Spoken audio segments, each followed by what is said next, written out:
Hello एस्पिरंट्स, मी मिथुन भोसले. आजच्या चालू घडामोडीच्या सेशनमध्ये तुमच्या सगळ्यांचं परत एकदा खूप खूप स्वागत करतो.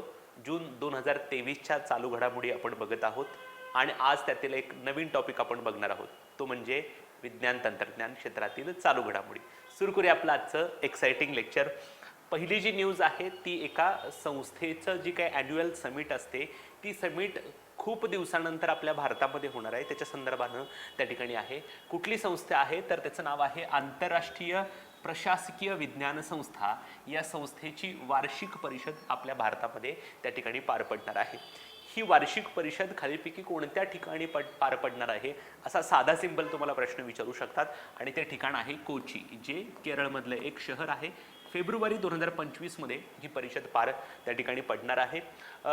या वार्षिक परिषदेची थीम फार मोठी आहे, परंतु त्यातला पहिला जो काही शब्द आहे तेवढंच तुम्हाला चांगलं लक्षात ठेवायचं आहे.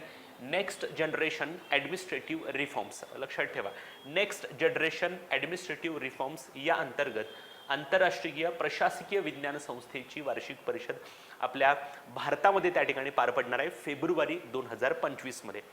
काय आहे ही संस्था? या संस्थेची स्थापना 1930 मध्ये झालेली होती आणि ब्रुसेल्स बेल्जियम या ठिकाणी त्याचं मुख्यालय आहे. येस. नंतर आहे भारतातलं एक सगळ्या बाबतीत अग्रगण्य असलेलं राज्य, ते म्हणजे केरळ. कुठलाही सामाजिक निर्देशांक जर घेतला तर त्या सामाजिक निर्देशांकामध्ये केरळ राज्य प्रथम क्रमांकावर असतं. साक्षरता म्हणा, आरोग्य म्हणा, शिक्षण म्हणा, या सगळ्यांच्या बाबतीत केरळ राज्य प्रथम क्रमांकावर असतं आणि याच केरळ राज्यानं देशातील जनतेला अतिशय कमी दरामध्ये इंटरनेट सुविधा उपलब्ध करून देण्यासाठी स्वतःचं एक फायबर ऑप्टिकल नेटवर्क त्या ठिकाणी सुरू केलेलं आहे, ज्याच्यामध्ये अतिशय कमी पैशामध्ये नागरिक त्या ठिकाणी इंटरनेटचा लाभ त्या ठिकाणी घेऊ शकणार आहेत. ओके, आणि त्याचं नाव आहे Kerala fibre optical network. Okay, so प्रश्न विचारताना तुम्हाला असा विचारला जाऊ शकतो की स्वतःची इंटरनेट कनेक्टिव्हिटी सेवा सुरू करणारं देशातलं पहिलं राज्य कुठलं आहे? त्याला शॉर्ट फॉर्ममध्ये KF1 असं देखील म्हणतात. Okay, yes. सो केरळ सरकारनं सुरू केलेली ही एक इंटरनेट कनेक्टिव्हिटी सेवा आहे. स्वतःची इंटरनेट सेवा असणारं देशातलं पहिलं राज्य. इथं तुम्हाला प्रश्न विचारला जाऊ शकतो आणि हे चांगलं लक्षात ठेवा. स्वतःची इंटरनेट सेवा सुरू करणारं देशातलं पहिलं राज्य कुठलं आहे तर ते राज्य आहे केरळ. लक्षात ठेवा. ओके, उद्देश दारिद्र्य रेषेखालील म्हणजे BPL, दारिद्र्य रेषेखालील 20 लाख कुटुंबांना मोफत इंटरनेट सुविधा देणं आणि ह्या इंटरनेट सुविधेसाठी ऑप्टिकल फायबर्स त्या ठिकाणी वापरले जाणार आहेत. 30,000 सहकारी सरकारी संस्थांना त्या ठिकाणी जोडलं जाणार आहे आणि जनतेला नाममात्र दरामध्ये इंटरनेट जोडणी उपलब्ध करून दिलं. जर तुम्ही बघितला की मोठ्या मोठे शहर आहे त्याच्यामध्ये एअरटेल असेल, जिओ असेल किंवा इतर प्रायव्हेट जे काही कंपन्या आहेत त्या ठिकाणी मोठ्या प्रमाणात इंटरनेट सुविधांसाठी त्या ठिकाणी सर्व्हिस त्या ठिकाणी देत असतात आणि या बाबतीत बऱ्याच वेळेला त्यांची मक्तेदारी असते आणि ही मक्तेदारी कुठेतरी मोडून जावी, नागरिकांना अतिशय कमी दरामध्ये त्या ठिकाणी इंटरनेट सुविधा प्रोव्हाइड केली जावी म्हणून केरळ सरकारनं स्वतःचीच इंटरनेट कनेक्टिव्हिटी सर्व्हिस त्या ठिकाणी सुरू केलेली आहे. जी काही मिनिमल अमाऊंट आहे ती मिनिमल अमाऊंट भरून त्या ठिकाणी ग्राहक त्या ठिकाणी इंटरनेट सेवा घेऊ शकतात. आणखीन एक माहिती असू द्या, केरळ हे इंटरनेटला मूलभूत अधिकार म्हणून घोषित करणारं देखील पहिलं त्या ठिकाणी राज्य आहे. त्यांचं म्हणणं आहे की बेसिक राईट आहे की इंटरनेटचा वापर करणं आणि या माध्यमातून सगळ्या देशातल्या नागरिकांना इंटरनेट सुविधा देण्यासाठी स्वतःची इंटरनेट सेवा असणारं केरळ पहिलंच राज्य त्या ठिकाणी ठरलेलं आहे. Okay, yes. इथं दिसतोय बघा KF1 internet a basic right असं त्या ठिकाणी म्हटलेलं आहे. प्रत्येक नागरिकाला आता इंटरनेट मिळणार आहे. Okay, yes. नंतर आहे फिनोम इंडिया प्रकल्प. हा फिनोम इंडिया प्रकल्प जो आहे तो CSIRनं सुरू केलेला आहे, council for scientific and industrial research. याच्यामध्ये काय केलं जाणार आहे तर ठराविक लोकांचा ग्रुप जो आहे त्या ग्रुपमध्ये त्या कंटिन्युअसली 3 ते 4 महिन्याच्या गॅपनं त्या ठिकाणी हेल्थ टेस्ट केले जाणार आहेत आणि त्याच्या जे काही चाचणी आहे त्याच्या माध्यमातून त्या ठिकाणी मोठा डेटाबेस त्या ठिकाणी तयार केला जाणार आहे. सो बेसिकली हे कशासाठी केले जाणार आहे तर भारतातल्या लोकांच्या लाईफस्टाईलशी संबंधित जे काही आजार आहे त्याचं ॲनालिसिस असावं. फॉर एक्झाम्पल हृदयरोग असेल, डायबिटीज असेल, विविध किडनीचे रोग असतील, तर हे आपल्या जीवनशैलीशी निगडीत असलेले त्या ठिकाणी डिसीज आहेत. आपण त्याला लाईफस्टाईल डिसीज असं देखील म्हणतो. सो बेसिकली याच्यासाठी एक डेटाबेस तयार करणं असेल, त्याच्यावर उपचार असेल, बाकीच्या गोष्टी. ओके, सो भारतीयांच्या बदलत्या जीवनशैलीसोबत बदलत जाणारी शरीर रचना आणि उद्भवणाऱ्या विविध आजारांचा मागोवा घेणे. सो बेसिकली दोन गोष्टी तुम्हाला लक्षात ठेवायच्या आहे. एक तर फिनोम इंडिया प्रकल्प कोणत्या संस्थेनं सुरू केलेला आहे, तर CSIR. आणि याचा उद्देश काय आहे, तर आपल्या लाईफस्टाईलची डिसीज संदर्भात जे काही डिसीज आहे त्यांच्या आजारांचा मागोवा घेणं असं त्याचं आहे. CSI काय करणार आहे, त्यांच्या ज्या काही देशभरात पसरलेल्या प्रयोगशाळा आहेत 38, त्या 38 प्रयोगशाळांमध्ये सुमारे 10,000 आजी माजी कर्मचाऱ्यांची पुढील 5 वर्षात 18 महिन्यांच्या कालावधीत 3 वेळा मोफत आरोग्य तपासणी त्या ठिकाणी करणार. म्हणजे काय करणार, CSIR संबंधित जे काही कर्मचारी आहेत त्या 10,000 कर्मचाऱ्यांची निवड त्या ठिकाणी केली जाणार आणि पुढच्या 5 महिन्यामध्ये दर 1.5 वर्षाच्या म्हणजे 18 महिन्याच्या इंटरव्हलनं 3 वेळा त्या ठिकाणी मोफत आरोग्य तपासणी केली जाणार आहे आणि त्याच्या माध्यमातून काही डाटा त्या ठिकाणी कलेक्ट केला जाईल.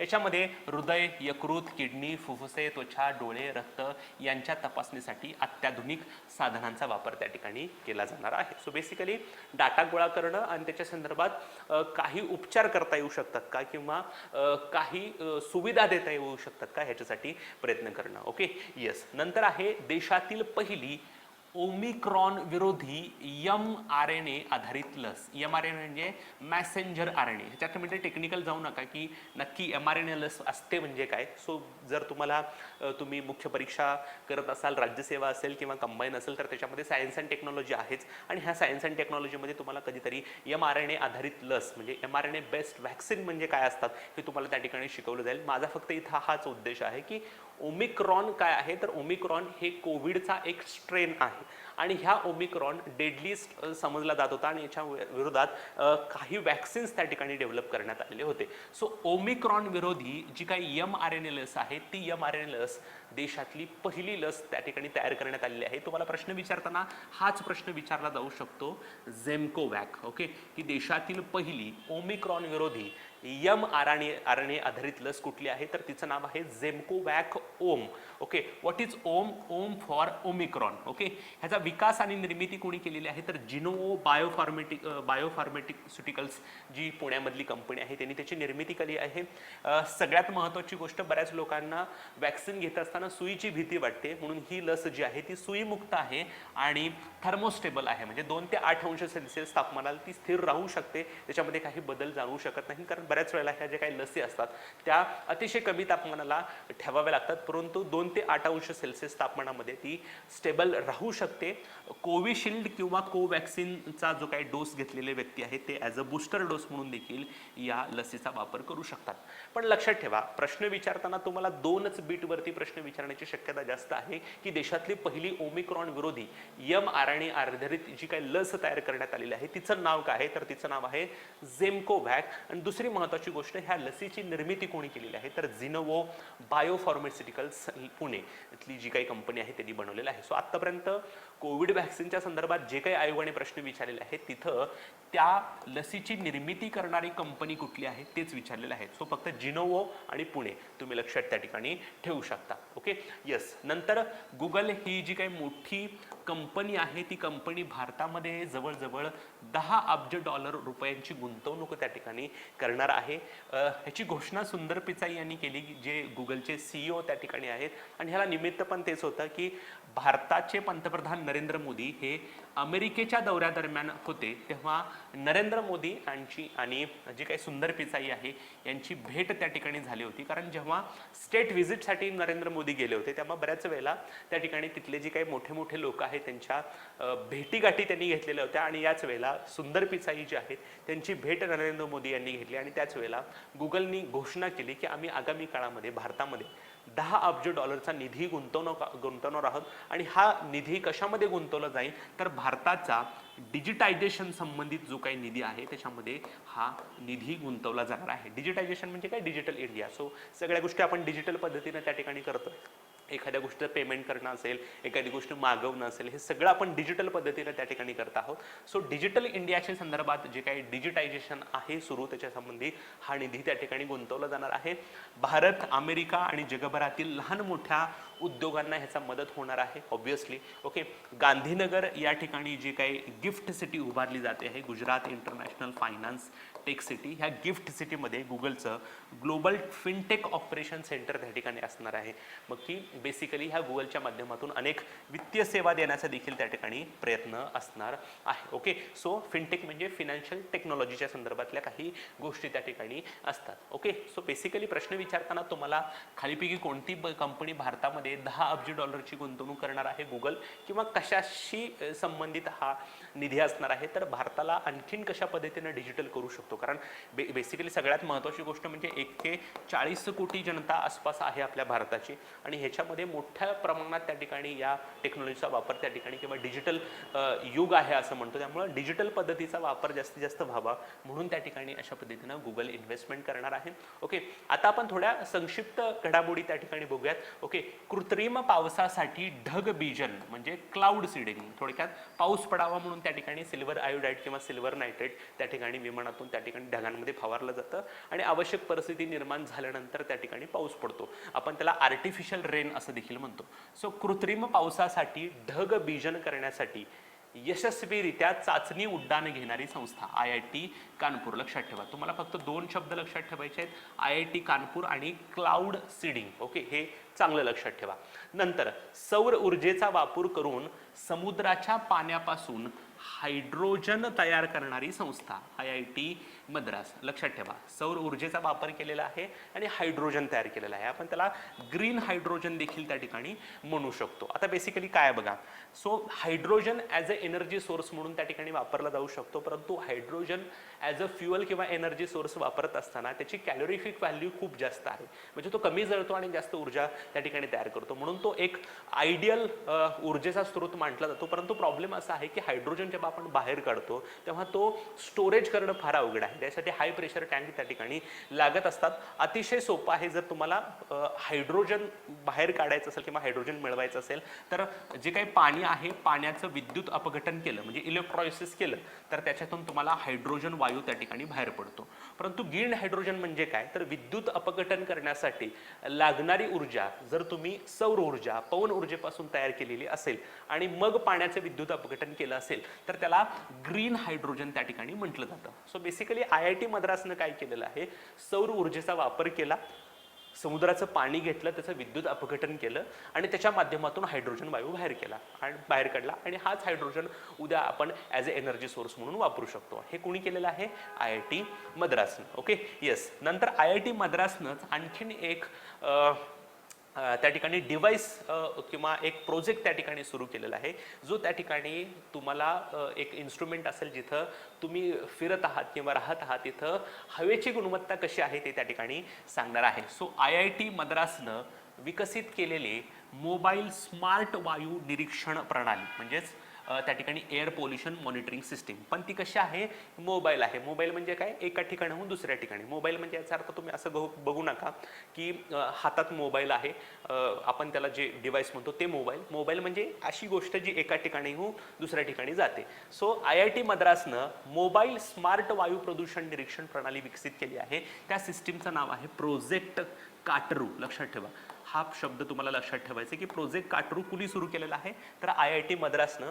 काटरू हा तमिळ भाषेतील शब्द आहे, त्याचा अर्थ होतो हवा. सो बेसिकली एक असं डिव्हाइस असेल किंवा अशी एक प्रणाली असेल जी तुम्ही एका ठिकाणाहून दुसऱ्या ठिकाणी नेऊ शकता आणि त्या ठिकाणी एअर पोल्युशन मॉनिटर करू शकता, म्हणजे हवा प्रदूषण कसं आहे त्या ठिकाणी तुम्ही चेक करू शकता. Okay, yes. नंतर डॉक्टरेट स्तरावर फिजिक्स म्हणजेच भौतिकशास्त्र या विषयामध्ये जे काही लैंगिक संतुलन आहे किंवा बऱ्याच वेळेला या क्षेत्रामध्ये मुली फार कमी शिकतात, फिजिक्स निवडून त्या ठिकाणी त्याच्यामध्ये डॉक्टरेट करणाऱ्या मुलींचं प्रमाण त्या ठिकाणी कमी आहे. सो बेसिकली मुली याव्यात आणि फिजिक्समध्ये डॉक्टरेट घ्याव्यात यासाठी त्यांना प्रोत्साहन देण्यासाठी विज्ञान विदुषी नावाचा कार्यक्रम त्या ठिकाणी सुरू केलेला आहे, आणि यासाठी इनिशिएटिव्ह कोणी घेतले तर Homi Bhabha centre for science and education, जी मुंबईमधली संस्था आहे, जी टाटा इन्स्टिट्यूट ऑफ फंडामेंटल रिसर्चची संस्था त्या ठिकाणी आहे, TIFR ची संस्था त्या ठिकाणी आहे. सो ह्यातले कीवर्ड्स लक्षात ठेवा. एकतर मुलींना फिजिक्स या विषयामध्ये डॉक्टरेट स्तरावर जाण्यासाठी त्या ठिकाणी त्यांना प्रमोशन केलं जाणार आहे, त्यांना स्टायपंड असेल किंवा बाकीच्या गोष्टी दिल्या जाणार आहे. त्याचं नाव आहे विज्ञान विदुषी आणि हा उपक्रम कोणी सुरू केलेला आहे तर होमी बाबानं सुरू केलेला आहे. Okay, yes. नंतर बघा, केंद्रीय विज्ञान आणि तंत्रज्ञान मंत्रालयानं विज्ञान, तंत्रज्ञान, अभियांत्रिकी आणि गणिताच्या विविध क्षेत्रामध्ये महिलांचं प्रतिनिधित्व वाढवण्यासाठी एक कार्यक्रम सुरू केलेला आहे. त्याचं नाव आहे विज्ञान ज्योती. बघा, विज्ञान विदुषी फिजिक्ससाठी आहे आणि Vigyan Jyoti overall science and technology, engineering आणि मॅथमॅटिक्ससाठी त्या ठिकाणी आहे. सो दोन्ही वेगळं आहे, लक्षात ठेवा, कन्फ्यूज करू नका. विज्ञान विदुषी फिजिक्ससाठी आणि होमी बाबा संस्थेचा त्या ठिकाणी आहे आणि सायन्स अँड टेक्नॉलॉजी, इंजिनिअरिंग आणि मॅथमॅटिक्ससाठी विज्ञान ज्योती नावाचा कार्यक्रम आहे जो केंद्रीय विज्ञान तंत्रज्ञान मंत्रालयानं सुरू केलेला आहे. तर ओव्हरऑल एकच आहे की या क्षेत्रामध्ये महिलांना त्या ठिकाणी प्रमोशन दिलं जाणार आहे. Okay, yes. नंतर विज्ञान तंत्रज्ञान मंत्रालयाच्या विज्ञान आणि तंत्रज्ञान विभागानं एक फेलोशिप प्रोग्राम त्या ठिकाणी सुरू केलेला आहे. त्याचं नाव आहे वैभव. वैभव म्हणजे वैश्विक भारतीय वैज्ञानिक. ओके, याच्या माध्यमातून त्या क्षेत्रामध्ये शिकणारी जी काही मुलं वगैरे आहेत त्यांना त्या ठिकाणी फेलोशिप त्या ठिकाणी दिली जाणार आहे.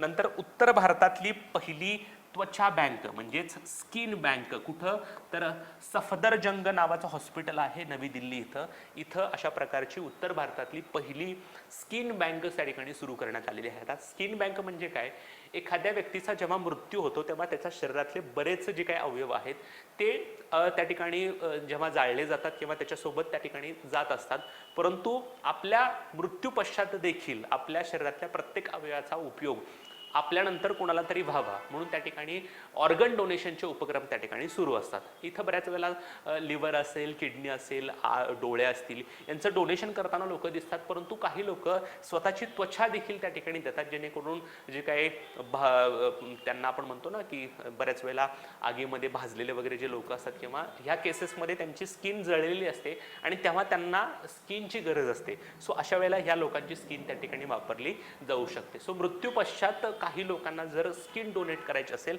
तर हा पर्याय त्या ठिकाणी आहे. सो इथं स्किन गोळा केली जाईल आणि जे काही आवश्यक लोक आहेत त्यांना त्या ठिकाणी दिली जाणार आहे. सो उत्तर भारतातली पहिली स्किन बँक सफदरजंग हॉस्पिटलमध्ये त्या ठिकाणी सुरू करण्यात आलेली आहे. नंतर आहे global digital public infrastructure summit किंवा परिषद जी आहे ती पुण्यामध्ये झाली, ज्याचं उद्घाटन राजीव चंद्रशेखर जे केंद्रीय माहिती तंत्रज्ञान राज्यमंत्री आहेत त्यांनी केलं. विज्ञान G20 संमेलन जे झालेलं आहे ते भोपाळमध्ये त्या ठिकाणी झालेलं आहे. Connecting science to society and culture असं त्या ठिकाणी त्याची थीम आहे. नंतर आहे व्हर्च्युअल चॅटबॉट सोबत लग्न करणारी न्यूयॉर्क शहरातील महिला. एका महिलेनं एका चॅटबॉट सोबत त्या ठिकाणी लग्न केलेलं आहे. चॅटबॉट म्हणजे काय की असं एक मशीन असतं किंवा असं एक सॉफ्टवेअर असतं जे तुम्हाला हव्या असलेल्या प्रश्नांची उत्तरं त्या ठिकाणी देऊ शकतं. सो हे फार एकमेव केस आहे. एका महिलेनं डायरेक्ट चॅटबॉट सोबत लग्न केलंय. त्या व्यक्तीचं नाव आहे रोझाना रामोस आणि त्या चॅटबॉटचं नाव आहे इरेन कार्टे. थोडक्यात त्यानं चॅटबॉट सोबत तिनं त्या ठिकाणी लग्न केलेलं आहे आणि तो तिचा ऑफिशियल पती देखील त्या ठिकाणी झालेला आहे. सो बेसिकली बरेच चॅटबॉट त्या ठिकाणी रिलीज झालेला आहे. गुगलचा बार्ड आहे. ओके मायक्रोसॉफ्टचा ChatGPT त्या ठिकाणी आहे. बरेच चॅटबॉट त्या ठिकाणी आहे. चॅटबॉट म्हणजे असं मशीन किंवा असं सॉफ्टवेअर जे तुम्हाला हव्या असलेल्या प्रश्नांची उत्तरं त्या ठिकाणी देऊ शकतं. येस. नंतर एक अलीकडं नवीन संशोधन झालेलं आहे. त्या संशोधनानुसार होमोसेपियन्स आणि निअँडरथल्स नावाचे जे काही मानवी वंश होते त्या मानवी वंशांमध्ये जे काही ट्रेडिशन्स होत्या त्या ट्रेडिशन ज्या आढळून आल्या त्याच्यापेक्षा काही अगोदर एक मानवी वंश होता त्याच्यामध्ये पण ह्या ट्रेडिशन त्यांनी फॉलो केल्या होत्या असं त्यांचं म्हणणं आहे. आणि ती मानव प्रजाती कुठली आहे तर होमो नालेदी आणि अशा प्रकारचे अवशेष दक्षिण आफ्रिकेमध्ये सापडलेला आहे. याचा अर्थ आपल्याला एवढंच माहीत होतं की होमोसेपियन्स आणि निअँडरथल्स ह्या ज्या काही मानवी प्रजाती आहेत त्यांच्यामध्ये दफन पद्धती किंवा गुहांमध्ये चित्र काढण्याच्या पद्धती अस्तित्वात होत्या, परंतु नुकतंच दक्षिण आफ्रिकेमध्ये असे काही अवशेष सापडलेले आहेत. त्यांचं म्हणणं असं आहे की होमोसेपियन्स आणि निअँडरथलच्या पूर्वी 3 लाख वर्षापूर्वी हा जो काही होमो नलेदी नावाची काही मानवाची प्रजाती होती ते पण त्या ठिकाणी मृत्यूच्या पश्चात लोकांना दफन करत होते, प्लस गुहांमध्ये चित्र देखील काढत होते. सो आपल्याला वाटत होतं की ह्यांच्यामध्येच फक्त ह्या जे काही पद्धती आहेत त्या राबवल्या जात होत्या, परंतु होमो नालेदीमध्ये पण अशा प्रकारच्या गोष्टी केल्या जात होत्या. ह्याचे पुरावे त्या ठिकाणी सापडलेले आहेत. नंतर आहे बघा, ग्रामीण भागात इंटरनेट कनेक्टिव्हिटीचा विस्तार करण्यासाठी मायक्रोसॉफ्ट आणि एअर जल्दीनं त्या ठिकाणी काय केलेलं आहे, सामंजस्य करार त्या ठिकाणी केलेला आहे. नंतर माहिती तंत्रज्ञान राज्यमंत्री राजीव चंद्रशेखर यांनी 3 प्रकारच्या ऑनलाईन गेमिंगवर बंदी घालण्याचा निर्णय त्या ठिकाणी घेतलेला आहे. एक आहे वापरकर्त्यांसाठी हानिकारक, जे लोक वापरतात बऱ्याच वेळेला ऑनलाईन गेमिंगच्या माध्यमातून बरेच फ्रॉड्स त्या ठिकाणी होत असतात. सो असे काही वापरकर्त्यांसाठी हानिकारक आहेत त्यांना त्या ठिकाणी बंदी घालण्यात येईल. सट्टा लावणारे जे काही आहेत त्यांच्यावर असेल आणि व्यसन लागू शकणारे, मुळातच ही गोष्टच आहे की जे काय ऑनलाईन गेमिंग करतात त्यांना व्यसन लागलेलंच असतं, म्हणून आपण म्हणतो ना काय गेमचं वेड लागलेलं आहे. सो जे काय ऑनलाईन गेमिंग करत असतात त्यांना नो डाऊट व्यसन लागतच त्या ठिकाणी असतं. ओके, सो वापरकर्त्यांसाठी हानिकारक, सट्टा लावण्यात येणारे आणि व्यसन लागू शकणारे जे काही ऑनलाईन गेमिंग आहे ते बंद करण्याचा निर्णय त्या ठिकाणी राजीव चंद्रशेखर यांनी त्या ठिकाणी घेतलेला आहे. नंतर आहे NAC international animation festival, France या ठिकाणी तो होणार आहे. भारत पहिल्यांदाच याच्यामध्ये सहभागी आहे. अपूर्व चंद्रा ज्या माहिती तंत्रज्ञान आणि प्रसारण मंत्री आहेत, सचिव आहेत, त्या या ठिकाणी भारतीय शिष्टमंडळाचं नेतृत्व त्या ठिकाणी करणार आहे. आणि भारताची जी काही त्या ठिकाणी पॅव्हिलियन किंवा भारताचा जो काही स्टॉल त्या ठिकाणी असणार आहे त्याच्यामध्ये थीम असणार आहे सरस्वती यंत्र. ओके, सो एक्झॅक्टली टेक्निकल टर्ममध्ये मला जाता येणार नाही की नक्की हे सरस्वती यंत्र काय आहे. ओके, परंतु प्रश्न विचारताना तुम्हाला हेच विचारलं जाऊ शकतं की NAC इंटरनॅशनल ॲनिमेशन फेस्टिवल जो आहे तो कुठं होणार आहे, तो फ्रान्समध्ये त्या ठिकाणी होणार आहे. नंतर JF22 नावाचा जगातील सर्वात शक्तिशाली हायपरसॉनिक विंड टनेल जो आहे तो त्या ठिकाणी चीनमध्ये सुरू करण्यात आलेला आहे, चीनमधल्या बीजिंग या शहरामध्ये. Okay, so basically hypersonic wind tunnel काय आहे तर बऱ्याच वेळेला वाहतुकीचे बरेच मोड त्या ठिकाणी आहेत. काही रेल्वेनं प्रवास करतात, काही बोटीनं प्रवास करतात, काही विमानानं प्रवास करतात, काही रस्त्यावरून प्रवास करतात, परंतु एक निर्वात पोकळी त्या ठिकाणी तयार केली जाते आणि त्या निर्वात पोकळीतून त्या ठिकाणी काय केलं जातं तर ट्रॅव्हल केलं जातं. Okay, so basically hypersonic wind tunnel म्हणजे अतिशय वेगानं त्या ठिकाणी ह्या टनेलमधून एका ठिकाणाहून तुम्ही दुसऱ्या ठिकाणी जाऊ शकता. सो बीजिंगमध्ये अशा प्रकारचे एक ट्रान्सपोर्ट मोड त्या ठिकाणी विकसित करण्यात आलेलं आहे. नंतर इस्रायल या देशानं आर्टिफिशियल इंटेलिजन्सवर बेस असलेला एक सुपर कॉम्प्युटर त्या ठिकाणी विकसित केलेला आहे.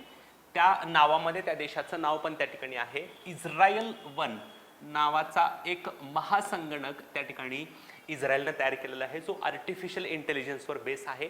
एनव्हिडिया नावाची कंपनी आहे त्याने त्याची निर्मिती केलेली आहे. नंतर जपान या देशाने एक असा रोबोट विकसित केलेला आहे जो व्हॉइस कमांडच्या माध्यमातून वस्तू वितरित करू शकतो. ओके, आणि त्याचं नाव आहे कचका. ओके, सो कचका नावाचा एक रोबोट आहे. तो रोबोट विकसित करणारा देश आहे जपान आणि त्याचं वैशिष्ट्य काय आहे तर तो व्हॉइस कमांडद्वारे वस्तू वितरित करू शकतो. म्हणजे तुम्ही त्याला व्हॉइस कमांड द्या की बाबा एक वस्तू या ठिकाणाहून तिकडे त्या ठिकाणी घेऊन जा, तर तो त्या ठिकाणी ती वस्तू घेऊन जाईल. सो व्हॉइस कमांड म्हणजे आपण बोलून त्याला कमांड देऊ शकतो. ओके, सो व्हॉइस कमांडद्वारे वस्तू वितरित करण्याची क्षमता असलेला कचका नावाचा रोबोट विकसित करणारा देश आहे जपान. Okay, yes. नंतर युवकांसाठी कृत्रिम बुद्धिमत्ता आर्टिफिशियल इंटेलिजन्स फॉर यूथ नावाचा उपक्रम सुरू करणारं राज्य आहे ओडिशा. सो तरुणांमध्ये आर्टिफिशियल इंटेलिजन्स संदर्भात जागरूकता असेल, त्याच्याबद्दल त्यांना नॉलेज देणं असेल, याच्यासाठी हा कार्यक्रम सुरू करण्यात आलेला आहे. नंतर जे काही ड्रोन्स असतात त्या ड्रोनचा विविध क्षेत्रामध्ये वेगवेगळ्या पद्धतीने त्या ठिकाणी वापर करण्यात येतो. मेडिकल क्षेत्रामध्ये पण त्याचा त्या ठिकाणी वापर त्या ठिकाणी सुरू करण्यात आलेला आहे आणि दुबईमध्ये अशाच प्रकारे एका ड्रोनची चाचणी घेण्यात आलेली आहे. तो त्याचं वैशिष्ट्य हे आहे की तो टक्कर न घेता किंवा एक जे काय मध्ये येणारे अडथळे आहेत त्या अडथळ्यांवर टक्कर न देता तो आवश्यक ठिकाणी औषध त्या ठिकाणी पोहोचू शकणार आहे. सो टक्कर टाळण्याचे तंत्रज्ञान आणि रिअल टाइम मॉनिटरिंगसह, रिअल टाइम मॉनिटरिंग म्हणजे काय, तो सध्याला कुठून कुठं जात आहे याचं ट्रॅक करणं. फॉर एक्झाम्पल अतिशय चांगलं उदाहरण देतो बघा. समजा एक मित्र तुम्हाला भेटायला येणार आहे आणि त्या मित्राला तुम्ही सांगितलं की तुझं WhatsApp location live location share कर. जेव्हा तो तुम्हाला व्हॉट्सअप लोकेशन शेअर करतो तेव्हा तो तुम्हाला कुठं आला हे लक्षात येत असतं.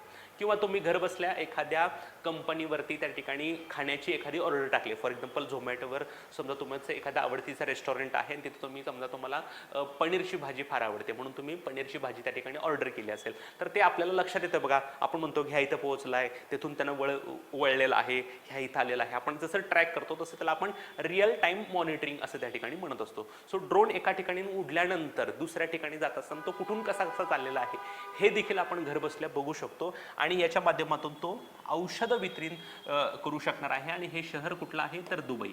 सो दुबई या शहरामध्ये टक्कर टाळण्याचे तंत्रज्ञान आणि रिअल टाइम मॉनिटरिंगसह ड्रोनद्वारे औषध वितरण करण्याची यशस्वी चाचणी घेणारा देश आहे, शहर आहे दुबई. ओके. नंतर जीवशास्त्र, बायोलॉजी, भूगर्भशास्त्र, जिओलॉजी आणि पुरातत्व क्षेत्र म्हणजेच आर्किओलॉजी या क्षेत्रामध्ये नवीन शोध उघड करण्याच्या उद्देशाने महासागराच्या अनपेक्षित क्षेत्रामध्ये प्रवेश करण्यासाठी अमेरिकेनं सुरू केलेला प्रोजेक्ट EV नॉटिलस. लक्षात ठेवा, EV नॉटिलस नावाचा एक अमेरिकेचा प्रोजेक्ट आहे ज्याच्या माध्यमातून महासागराच्या अनपेक्षित क्षेत्रामध्ये त्या ठिकाणी प्रवेश केला जाणार आहे. भारतातील सेमीकंडक्टर निर्मितीला प्रोत्साहन देण्यासाठी आणि त्याच्यामध्ये मोठ्या प्रमाणात गुंतवणूक करण्यासाठी अमेरिकेच्या एका कंपनीने इनिशिएटिव्ह घेतलेला आहे. त्याचं नाव आहे मायक्रॉन टेक्नॉलॉजी. लक्षात ठेवा, मायक्रॉन टेक्नॉलॉजी ही एक अमेरिकन कंपनी आहे जी कंपनी सेमीकंडक्टर निर्मितीला चालना देण्यासाठी भारतामध्ये गुंतवणूक करणार आहे आणि गुजरातमध्ये करणार आहे. $80 कोटी इतकी गुंतवणूक त्या ठिकाणी असणार आहे. जेव्हा नरेंद्र मोदी अमेरिकेच्या स्टेट व्हिजिटला गेलेले होते तेव्हा हा करार त्या ठिकाणी करण्यात आलेला आहे. नंतर बघा, आयफोन हे घेणं हे बऱ्याच लोकांचं स्वप्न असतं, परंतु बऱ्याच वेळेला आयफोन घेणं हे आपल्या परवडण्याच्या बाहेर त्या ठिकाणी असतं. बऱ्याच वेळेला त्याच्या किमती त्या ठिकाणी जास्त असतात, परंतु आयफोनमध्ये तरुणांमध्ये असेल किंवा सगळ्या लोकांमध्ये त्या ठिकाणी आकर्षण असतं. आणि बऱ्याच वेळेला आपण म्हणतो ना की कार्डवर मोबाईल घेतलेला आहे किंवा हप्त्यावर मग ती मोबाईल घेतलेला आहे. सो बेसिकली बऱ्याच वेळेला या लोकांना मोबाईल घेण्यासाठी, स्पेसिफिकली आयफोन घेण्यासाठी त्या ठिकाणी क्रेडिट देण्यासाठी किंवा पैसाचा पुरवठा करण्यासाठी ॲपलनंच त्या ठिकाणी आता उडी घेतलेली आहे. सो HDFC बँकेसोबत ॲपल नावाच्या कंपनीनं करार केलेला आहे आणि त्यांनी एक क्रेडिट कार्ड लॉन्च केलेलं आहे. त्याचं नाव आहे ॲपल कार्ड. या ॲपल कार्डच्या माध्यमातून तुम्ही जे काही ॲपलचे प्रोडक्ट्स आहेत ते त्या ठिकाणी घेऊ शकता. सो ॲपल कार्ड काय आहे तर ॲपलनं HDFC सोबत करार करून एक क्रेडिट कार्ड त्या ठिकाणी लॉन्च केलेलं आहे. आणि ह्याचा फायदा असा होईल की बऱ्याच वेळेला आपण जोक वगैरे किंवा मीम्स वगैरे बघतो बघा, एका व्यक्तीनं आयफोन खरेदी करण्यासाठी स्वतःची किडनी वगैरे विकली. सो त्या किडनी विकणाऱ्या लोकांसाठी आता हे चांगलं झालेलं आहे की आता त्यांना ॲपलचा मोबाईल घेण्यासाठी किंवा आयफोन घेण्यासाठी स्वतःची किडनी विकण्याची गरज नाही, तर त्यांनी त्यासाठी त्या ठिकाणी क्रेडिट कार्ड सुरू केलेले आहेत. ओके. येस. नंतर आहे कृत्रिम बुद्धिमत्ता म्हणजेच आर्टिफिशियल इंटेलिजन्स. ही एक दुहेरी तलवार आहे. त्याचा चांगला वापर केला तर चांगला आहे, परंतु ह्याचा वाईट वापर देखील त्या ठिकाणी होऊ शकतो. सो या तंत्रज्ञानावर नियंत्रण आणण्याच्या दृष्टीनं एक कायदा करण्याचा मसुदा त्या ठिकाणी एका संस्थेकडून तयार केला जात आहे. ती संस्था आहे युरोपियन युनियन. युरोपियन युनियन म्हणते की या आर्टिफिशियल इंटेलिजन्स टेक्नॉलॉजीवर आपल्याला नियंत्रण ठेवता आलं पाहिजे, म्हणून त्या दृष्टीनं कायदा तयार केला जातोय युरोपियन युनियनकडून. ओके. नंतर NCERT नावाची जी संस्था आहे त्या NCERTनं शालेय अभ्यासक्रमातून बरेच त्या ठिकाणी जे काय आहे घटक आहेत ते वगळण्याचा निर्णय घेतलेला आहे. याच्यापूर्वी त्यांनी डार्विनची जी काय उत्क्रांतीवादांचा सिद्धांत आहे, डार्विन्स थेरी ऑफ इव्होल्युशन, तो घटक वगळलेला होता. आता तर त्यांनी हद्द केलेली आहे. तर एक महत्त्वाचा घटक त्यांनी वगळलेला आहे, त्याचं नाव आहे मूलद्रव्यांची आवर्त सारणी, पिरियॉडिक टेबल ऑफ एलिमेंट्स. हाच जो काही अभ्यासक्रम आहे तो अभ्यासक्रम काही विशिष्ट वर्गातून वगळण्याचा निर्णय NCERTनं त्या ठिकाणी घेतलेला आहे. ओके. येस. हे झालं आपल्या नेहमीप्रमाणे चालू घडामोडी. आता आपण काय करणार आहोत, परत एकदा क्विक रिव्हिजन करणार आहोत. पाठीमागच्या वेळात आपण जे काही शिकलेलं आहोत ते आपण बघणार आहोत. पहिलं आपण बघितलं होतं आंतरराष्ट्रीय प्रशासकीय विज्ञान संस्थेची वार्षिक परिषद 2025 मध्ये कोची या ठिकाणी होणार आहे. या संस्थेची स्थापना 1930 मध्ये झाली होती. ब्रुसेल्स या ठिकाणी त्याचं मुख्यालय आहे. नंतर केरळ राज्यानं स्वतःचं इंटरनेट सेवा त्या ठिकाणी सुरू केलेल्या आहे आणि अशा प्रकारची सेवा देणारं त्या ठिकाणी केरळ पहिलं राज्य आहे. त्या सेवेचं नाव आहे केरळ फायबर ऑप्टिकल नेटवर्क्स, ज्याच्यामध्ये ऑप्टिकल फायबरच्या माध्यमातून नागरिकांना अतिशय कमी दरामध्ये इंटरनेट सुविधा दिली जाणार आहे. केरळबद्दल आणखीन एक महत्त्वाची गोष्ट म्हणजे केरळ इंटरनेट बेसिक राईट आहे असं सांगणारं पहिलं राज्य देखील त्या ठिकाणी आहे. ओके, फिनोम इंडिया नावाचा प्रकल्प CSIRनं सुरू केलेला आहे. लाईफस्टाईल डिसीजच्या संदर्भात माहिती घेणं हा त्याचा उद्देश आहे, जिथं आजी माझी 10,000 कर्मचारी आहेत त्यांची विशिष्ट कालावधीनंतर हेल्थ टेस्ट केली जाणार आहे आणि त्याच्या माध्यमातून एक डेटाबेस त्या ठिकाणी तयार केलं जाणार आहे. नंतर देशातील पहिली ओमिक्रॉन विरोधी mRNA आधारित लस जी आहे तिचं नाव आहे जेम्कोवॅक ओम. जिनेवा या कंपनीनं ही तयार केलेली आहे. ही एक सुईमुक्त असणारी लस त्या ठिकाणी आहे. ॲज अ बूस्टर डोस म्हणून तिचा वापर केला जाऊ शकतो. गुगल भारतामध्ये $10 अब्ज गुंतवणूक करणार आहे. बेसिकली भारताचे पंतप्रधान नरेंद्र मोदी जेव्हा त्या ठिकाणी अमेरिकेच्या दौऱ्यावर गेले होते तेव्हा सुंदर पिचाई यांनी भेट घेऊन या गुंतवणुकीची घोषणा त्या ठिकाणी केली होती. सो भारताला डिजिटायझेशन संदर्भात जो काही निधी लागणार आहे त्याच्या संदर्भात हा निधी त्या ठिकाणी असणार आहे. कृत्रिम पावसासाठी क्लाउड सीडिंग करणारी ची संदर्भात चाचणी घेणारी संस्था आहे IIT कानपूर. नंतर सौर ऊर्जेच्या माध्यमातून समुद्राच्या पाण्यापासून हायड्रोजन तयार करणारी संस्था आहे IIT मद्रास. याच IIT मद्रासनं प्रोजेक्ट काटरू सुरू केलेला आहे. हा प्रोजेक्ट काटरू काय आहे तर एक मोबाईल स्मार्ट वायू प्रदूषण निरीक्षण प्रणाली त्या ठिकाणी आहे. काटरू हा तमिळ भाषेतील शब्द आहे, त्याचा अर्थ होतो हवा. Okay, yes. नंतर आहे फिजिक्समध्ये डॉक्टरेट स्तरावर महिलांमध्ये असलेलं जे काही प्रमोशन आहे ते प्रमोशन व्हावं म्हणून विज्ञान विदुषी नावाचा कार्यक्रम Homi Bhabha centre for science education Mumbai इथल्या संस्थेनं सुरू केलेला आहे, जी TIFRची एक संस्था आहे. विज्ञान तंत्रज्ञान मंत्रालयानं महिलांचं प्रतिनिधित्व वाढावं सायन्स अँड टेक्नॉलॉजी, इंजिनिअरिंग आणि गणितामध्ये म्हणून विज्ञान ज्योती नावाचा कार्यक्रम सुरू केलेला आहे. याच विभागानं त्या ठिकाणी एक फेलोशिप कार्यक्रम सुरू केलेला आहे, त्याचं नाव आहे वैभव. नंतर उत्तर भारतातली पहिली स्किन बँक जी आहे ती सफदरजंग हॉस्पिटलमध्ये सुरू करण्यात आलेली आहे. Global digital public infrastructure summit जी आहे ती पुण्यामध्ये ऑर्गनाईज करण्यात आली होती. विज्ञान G20 संमेलन भोपाळमध्ये त्या ठिकाणी आयोजित करण्यात आलेलं आहे. एका महिलेनं न्यूयॉर्कमधल्या व्हर्च्युअल चॅटबॉट सोबत लग्न त्या ठिकाणी केलेलं आहे. तिचं नाव आहे रोझाना रामोस आणि चॅटबॉटचं नाव आहे इरेन कार्टेल. नंतर होमोनालिदी हा जो काही मानवी प्रजाती आहे त्याच्यामध्ये पण दफन पद्धती आणि गुहांमध्ये प्रतिकात्मक कोरीव काम करण्याच्या पद्धती त्यांनी अवलंबलेली होती. हे नवीन रिसर्च त्या ठिकाणी सांगते आणि होमोनॉलिदीचे असे अवशेष त्या ठिकाणी दक्षिण आफ्रिकेमध्ये असे आहेत. नंतर ग्रामीण भागामध्ये इंटरनेट कनेक्टिव्हिटीचा विस्तार करण्यासाठी मायक्रोसॉफ्ट आणि एअरजेलने करार त्या ठिकाणी केलेला आहे. नंतर राजीव चंद्रशेखर यांनी 3 प्रकारच्या ऑनलाईन गेमिंगवर बंदी घालण्याचा निर्णय घेतलेला आहे, ज्याच्यामध्ये वापरकर्त्यांना हानिकारक असणाऱ्या गोष्टी असतील, सट्टा लावण्यात येणाऱ्या असतील किंवा व्यसन असेल. NSA इंटरनॅशनल ॲनिमेशन फेस्टिवल फ्रान्समध्ये त्या ठिकाणी होणार आहे.